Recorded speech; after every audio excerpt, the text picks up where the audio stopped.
गरज उठे गगन सारा, समुद्र छोड़े अपना किनारा, हिल जाए ये जहां सारा, जब गूंजे जैसे राम का नारा। क्या आपको राम सेतु के बारे में पता है? ऑब्वियसली पता ही होगा, लेकिन इस पर कुछ सवाल उठते हैं, जैसे क्या इसको सच में भगवान श्री राम ने बनाया है या फिर ये नेचुरली बना है, और कुछ लोग इसको एडम्स ब्रिज भी कहते हैं, तो उसका क्या चक्कर है। और हाल ही में आए हुए राम सेतु मूवी को भी हम रिव्यू करेंगे। So let's begin. सरकार ने साफ कर दिया है कि राम सेतु को नहीं तोड़ा जाएगा। ఆడమ్స్ బ్రిడ్జ్ కహియే, సేతు సముద్రం యా రామ్ సేతు. ప్రజల మనోభావాల ముందు ప్రభుత్వాలు తలవంచక తప్పలేదా? 2 శతాబ్దాలుగా చేస్తున్న ప్రయత్నాలకు బ్రేక్ పడినట్లేనా? राम काम करने वाला में राम की शक्ति समाई। जैसे कि हम सबको पता ही है कि भगवान राम जब रावण से युद्ध करने गए थे तो उनको एक समुद्र लड़ा था, जिसको पार करने के लिए उन्होंने वहां पे एक सेतु बनवाया था। वो पत्थरों से बनवाया था, जो उन्होंने वानर सेना के द्वारा बनवाया था। वानर सेना में मेनली देखा जाए तो 2 वानरों का बड़ा योगदान था इसमें, एक नल और नील। और भगवान राम ने ये इसलिए बनवाया क्योंकि वो समुद्र पार कर सके और रावण से युद्ध कर सके। लेकिन साइंटिस्ट का मानना यह है कि राम सेतु एक नेचुरल तरीके से बना है। वो मानते हैं कि ये टेक्टोनिक मूवमेंट्स की वजह से हुआ है। अगर आपको नहीं पता टेक्टोनिक मूवमेंट्स क्या होते हैं तो हम उसके बारे में जानते हैं पहले कि टेक्टोनिक मूवमेंट्स होता क्या है। तो जैसे कि हम सबको बचपन से स्कूलों में पढ़ाया गया है कि पृथ्वी एक धड़कता हुआ आग का गोला है, मतलब ये बहुत गर्म रहता है। तो इसने समय के साथ साथ अपने ऊपर का जो सरफेस होता है उसको इसने ठंडा किया, मीन्स इसने अपने ऊपर कुछ ऐसे ठंडे प्लेट्स बनाए जिसकी वजह से ठंडा रहा। तो ये जो प्लेट्स है इसको हम टेक्टोनिक प्लेट्स बोलते हैं। ये कुछ बाउंड्रीज से सेपरेट होते हैं।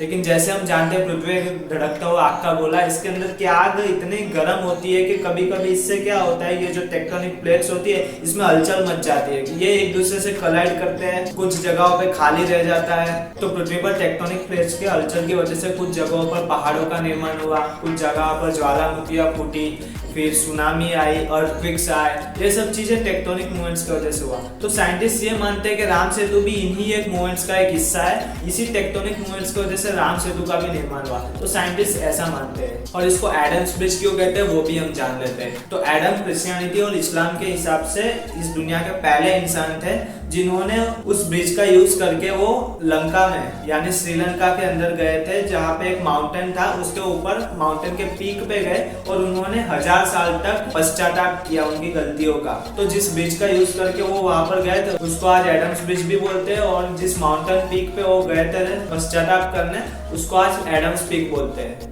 तो ये थी राम सेतु के कुछ रिलीजियस और साइंटिफिक पर्सपेक्टिव्स। अब हम राम सेतु मूवी का एनालिसिस करते हैं। तो इस फिल्म का मुख्य किरदार है डॉक्टर आर्यन कुलश्रेष्ठा, जिसका रोल अक्षय कुमार ने निभाया है। तो वो बेसिकली एक आर्कियोलॉजिस्ट है। अब आर्कियोलॉजिस्ट क्या होता है वो हम उसके बारे में जानते हैं। तो आर्कियोलॉजिस्ट यानी एक ऐसा व्यक्ति है जिसको हम साइंटिस्ट भी कह सकते हैं, जो पुराने अवशेषों पर रिसर्च करता है। अब अवशेष का मतलब क्या होता है, समझ लो हमारी कोई पुरानी विरासतें हैं, तो उस पुरानी विरासती के कुछ टूटे फूटे या फिर समझ लो कुछ बचे कुचे अवशेष हमारे पास आज भी रह जाते हैं। तो उस अवशेषों पर ये लोग रिसर्च करते हैं और वो जो पुरानी विरासत है उसके बारे में सब डिटेल्स निकालते हैं। जैसे वो पुरानी विरासत कब बना, उसका साइज कितना था, उसका यूज क्या था, उससे लोगों पे क्या इम्पैक्ट पड़ता था, वगैरह वगैरह डिटेल्स से आर्कियोलॉजिस्ट निकालते हैं। अगर मैं आपको एक एग्जांपल के साथ समझाऊं तो हमारे समझ लो बहुत सारे प्राचीन मंदिर थे, लेकिन आज वो मंदिर नहीं है, उसके बदले में हमें उसके छोटे मोटे कुछ टूटे फूटे अवशेष मिल जाते हैं। तो ये आर्कियोलॉजिस्ट क्या करते हैं, वो अवशेषों पर रिसर्च करते हैं और वो जो हमारे मंदिर थे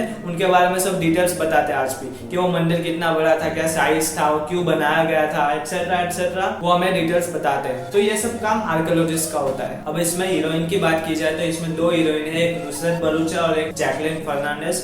तो नुसरत भरूचा इसमें डॉक्टर आर्यन की पत्नी है जिनका नाम गायत्री कुलश्रेष्ठा है, वो एक प्रोफेसर है। और जैकलिन फर्नांडिस का नाम है डॉक्टर सैंड्रा रेबेलो, ये एक एनवायरमेंटल साइंटिस्ट है। अब फिल्म की शुरुआत में कुछ तालिबान लोग अफगानिस्तान में स्थित भगवान बुद्ध की एक बड़ी मूर्ति होती है वहां पे बॉम्ब ब्लास्ट कर देते हैं, जिसकी वजह से उनको बहुत नुकसान होता है। मीन्स उनकी जो भगवान की मूर्ति थी वो ब्लास्ट हो जाती है और वहाँ पे तहस महस हो जाता है। तो इसको देखकर अफगानिस्तान और पाकिस्तान की सरकार क्या करती है कि अफगानिस्तान, पाकिस्तान और भारत से कुछ आर्कियोलॉजिस्ट को बुलाती है और वो उस पर रिसर्च करना चाहती है और वापस से वो जो पुरातन विरासत थी भगवान बुद्ध की वो पुनः स्थापित करना चाहते थे। तो अफगानिस्तान और पाकिस्तान से कुछ आर्कियोलॉजिस्ट आए, उनके साथ इंडिया से जो आर्कियोलॉजिस्ट गए थे वो डॉक्टर आर्यन थे। तो इन्होंने उस पर रिसर्च किया और वहाँ पे वो सक्सेसफुल हुए, तो जिसकी वजह से उनको प्रमोशन भी मिला।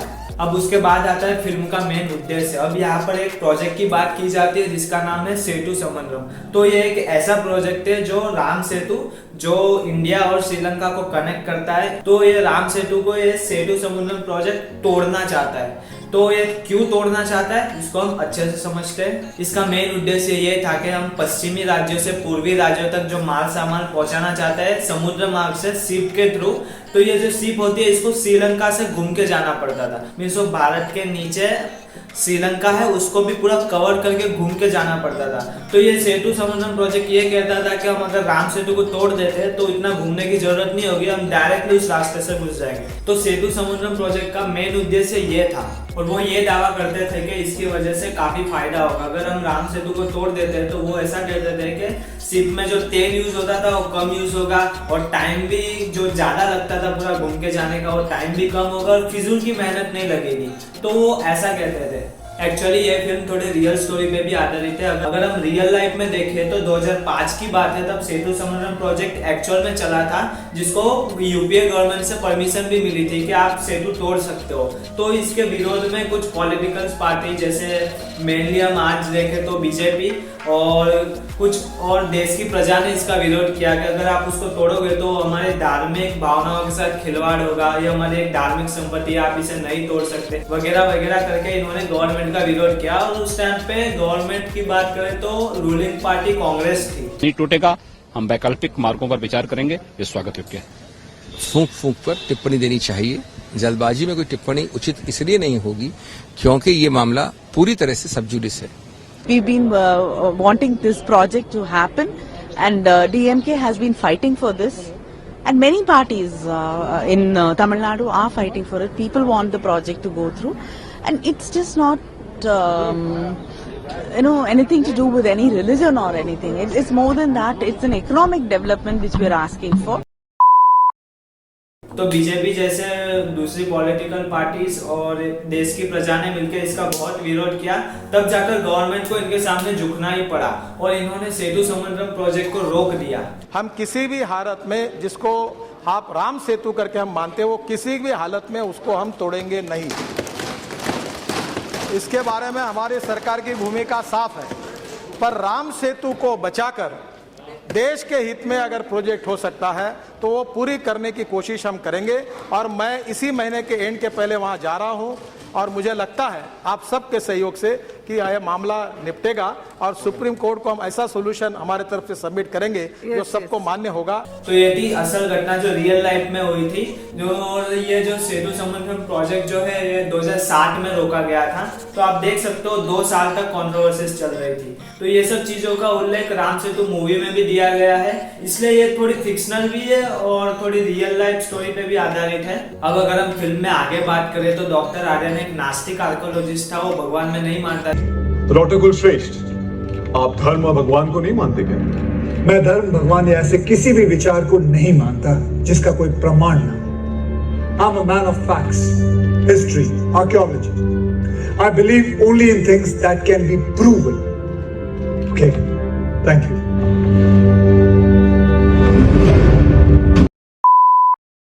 और वो भी ये सेतु समुद्रम प्रोजेक्ट में जुड़कर ये साबित करना चाहता था कि राम सेतु भगवान राम ने नहीं बनाया, लेकिन एक्चुअल में कुछ अजूबा ही हो जाता है। डॉक्टर आर्यन की रिसर्च ये कहती है कि जो पत्थरों से राम सेतु बनाया गया है वो लगभग 7000 साल पुराने हैं और ये पत्थर बाहर से लाकर समुद्र में रखे गए हैं, जिससे ये साबित होता है कि ये जो ब्रिज है ये नेचुरली नहीं बनाया है, ये मैनमेड है, ये बाहर से पत्थर लाके बनाए गए हैं, वो भी लगभग 7000 साल पहले जब भगवान श्री राम का समय था। तो डॉक्टर आर्यन रिसर्च करने के बाद इस नतीजे पे आते हैं कि ये जो ब्रिज है, ये जो सेतु है भगवान राम ने बनाया है और वो एक आस्तिक बन जाते हैं। तो अब तुम ये साबित करना चाहते हो कि राम सेतु को श्री राम ने ही बनाया था? मेरा काम है इतिहास की परत को खोलना। इतिहास का मतलब समझते हो? 1, 10 हाथों में। तो जो सच है वही सामने आएगा। मैं आपको इस फिल्म के बारे में ज्यादा नहीं बताना चाहता क्योंकि फिर आपको ये फिल्म देखने में मजा नहीं आएगा इतना अगर मैं ही सब कुछ बता दूं तो। लेकिन मैं आपको इतना जरूर बता देता हूँ कि इस फिल्म में हनुमान जी भी दिखाई देते हैं। So that's it for today. So please इस वीडियो को लाइक कर दो और चैनल को सब्सक्राइब कर दो ऐसे और इंटरेस्टिंग वीडियोस देखने के लिए। ओके, सो सब मिलके गाते हैं।